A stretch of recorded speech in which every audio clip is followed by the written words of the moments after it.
Assalamualaikum warahmatullahi wabarakatuh. Perkenalkan, nama saya Muhammad Naufal, NIM 24060120140157. Dan saya Sabdiel Tarigan, NIM 24060120120028. Di sini kami akan menjelaskan tugas jaringan komputer, yaitu tentang soket programming.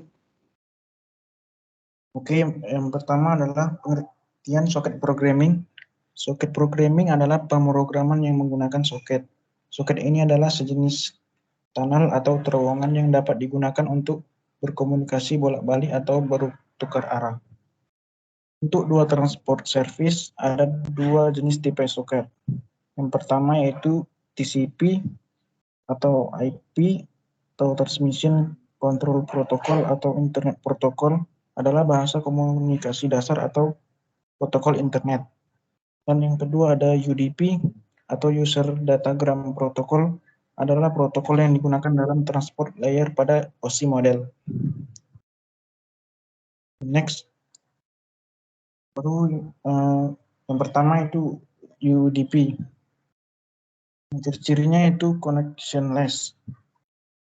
Pesan-pesan UDP akan dikirimkan tanpa harus melakukan proses negosiasi koneksi antara dua host yang akan melakukan pertukaran informasi. Yang kedua, protokol lapisan aplikasi yang berjalan di atas UDP harus melakukan pemulihan terhadap pesan-pesan yang hilang selama transmisi. Yang ketiga, umumnya protokol application layer yang berjalan di atas UDP. Header UDP berisi field source process identification dan destination process identification. Dan yang terakhir, UDP tidak menyediakan mekanisme flow control seperti yang dimiliki oleh TCP. Next. Lalu ada cara kerja UDP secara umum. Berikut ini merupakan cara kerja UDP ketika kita mengirim sebuah file audio. Yang pertama, ketika paket yang dikirim oleh UDP di dalamnya berisi port sumber dan port tujuan akan dimasukkan ke dalam UDP header. Yang kedua, UDP akan membaca nomor port tujuan dan akan memproses data. Yang ketiga, paket asli mempunyai port tujuan, sehingga server bisa mengirimkan kembali data ke FTP client. Yang keempat, poin 2 dan 3 akan berulang kembali ketika file audio dikirimkan oleh klien. Dan yang kelima atau terakhir, ketika aplikasi ingin mengirim data, UDP tidak akan membuffer ataupun mengfragment tiap data yang masuk, karena tidak mengalami pemrosesan data yang berbelit, terutama karena tidak memfragment data. Maka jika data lebih besar daripada MTU, lapisan IP yang harus mengfragmentnya. Next. Di sini ada client atau server socket interaction UDP. Jadi ini adalah hubungan dari server dan klien. Ada create socket port sama dengan X dan create socket. Lalu ada read datagram from, create datagram with server IP and port sama dengan X, send datagram via client socket. Lalu sini nanti menuliskan balasan untuk server socket, specifying client address atau alamat klien dan nomor port. Lalu read datagram from client socket, close client socket. Itu membaca datagram dari client socket dan menutupnya. Next. Nah, di sini adalah codingan untuk Python UDP client. Nanti akan dijelaskan. Next. Dan di sini juga ada Python, coding Python untuk UDP server. Yang ini juga nanti akan dijelaskan. Next. Selanjutnya, TCP. Pertama, ciri-cirinya reliable, berarti data ditransfer ke tujuannya berdasarkan urutannya seperti ketika melakukan pengiriman. Kedua, berorientasi sambungan, berarti sebelum data dapat ditransmisikan antara dua host, dua proses yang berjalan pada lapisan aplikasi harus melakukan negosiasi untuk membuat sesi koneksi terlebih dahulu. Dengan adanya proses tersebut, koneksi TCP seperti ditutup dengan menggunakan proses terminasi koneksi TCP. Lalu, full duplex, yang berarti untuk setiap host TCP, koneksi yang terjadi antara dua host terdiri atas dua buah jalur, yakni jalur keluar dan jalur masuk. Lalu kemudian cara kerja TCP secara umum, yang pertama, datagram dibagi-bagi ke dalam bagian-bagian kecil yang sesuai dengan ukuran bandwidth di mana data tersebut akan dikirimkan pada lapisan TCP. Data tersebut lalu dibungkus atau enkapsulasi dengan informasi header yang dibutuhkan. Setelah datagram dibungkus dengan header TCP, datagram tersebut dikirim kepada lapisan IP. Komputer penerima melakukan proses-proses perhitungan. Ia memeriksa perhitungan checksum yang sama dengan data yang diterima. Lalu ini socket interaction TCP.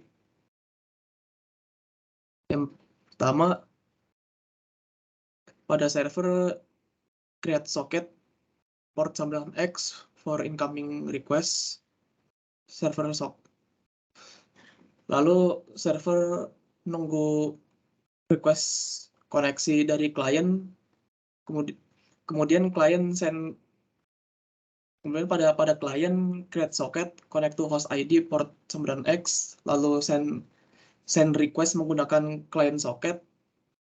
Server akan membaca request dari klien, lalu membuat reply ke klien. Selanjutnya klien akan membaca reply, kemudian close client socket, lalu server juga kemudian akan close connection socket.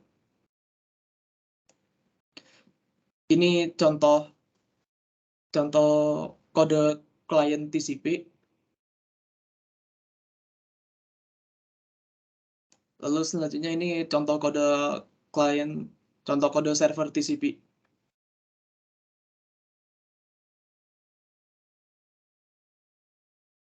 Selanjutnya akan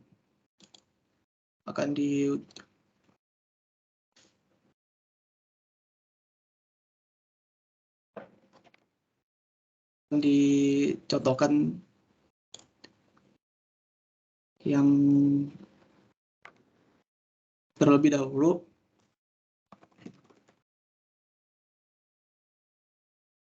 Server sudah siap menerima request.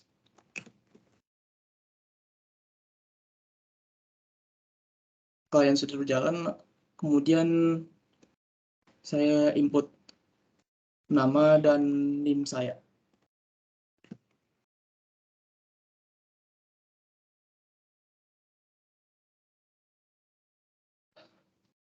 Paket berhasil sampai ke server.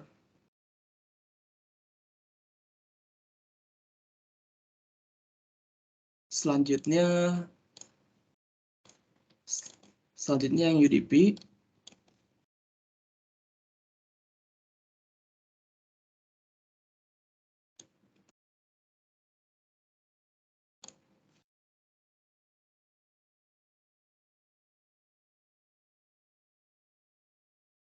Sudah berjalan.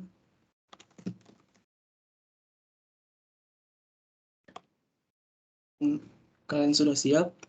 Saya masukkan lagi nama dan NIM. Sudah bisa.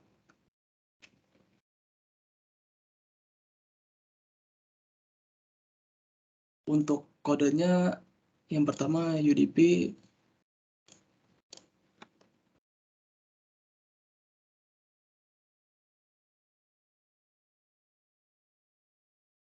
Seperti pertama yang klien seperti ini. Ini hanya connect ke server lalu meminta input message, kemudian mengirim message tersebut ke server.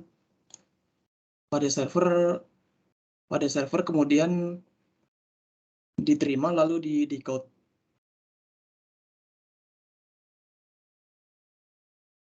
Lalu selanjutnya yang TCP.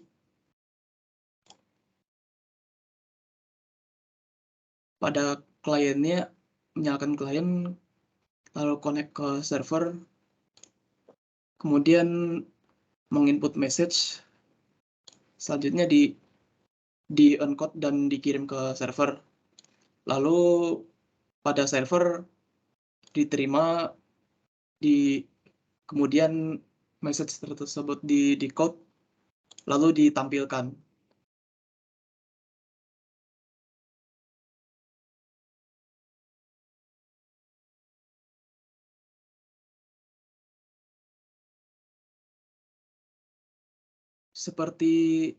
Seperti itu dari kami. Mohon maaf atas jika ada kesalahan. Terima kasih. Wassalamualaikum warahmatullahi wabarakatuh.